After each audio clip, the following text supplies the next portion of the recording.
This year has been a difficult one so far.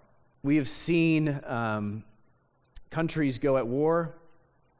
We've seen senseless murders and shootings. We've seen stabbings. There was a Mormon church that was shot up and burnt to the ground not too long ago. And the most frustrating thing that I've seen when I'm watching TV or I go on social media, which is just a mistake on my part, but the most frustrating thing that I see is government officials and people on Facebook mocking, saying, well, I'm glad you had your thoughts and prayers. And they sit there on their moral high ground, and they actually have the legal ability to make things better, and they don't do anything. And the reason is because they do not pray.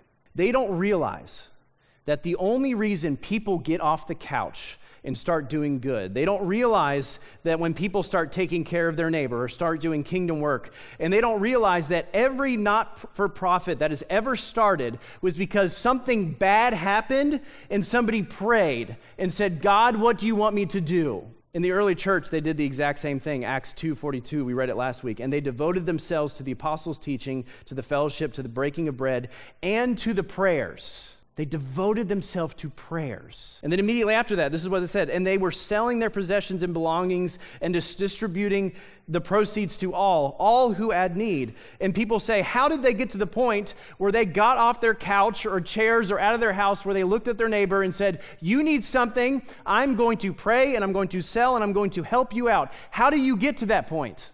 You pray. You get the stuff out of your head and it gets into your heart and you cannot help but do something.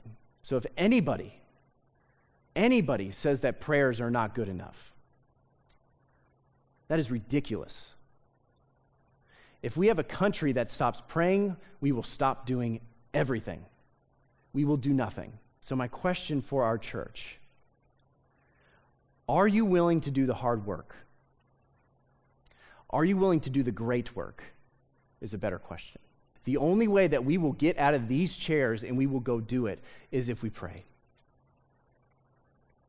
When we see a bad situation and we say, God, what do you want me to do? And we pray that over and over and over again. So when we actually come across a situation that sucks, we do what God would want us to do. We would do what Jesus would do in that moment.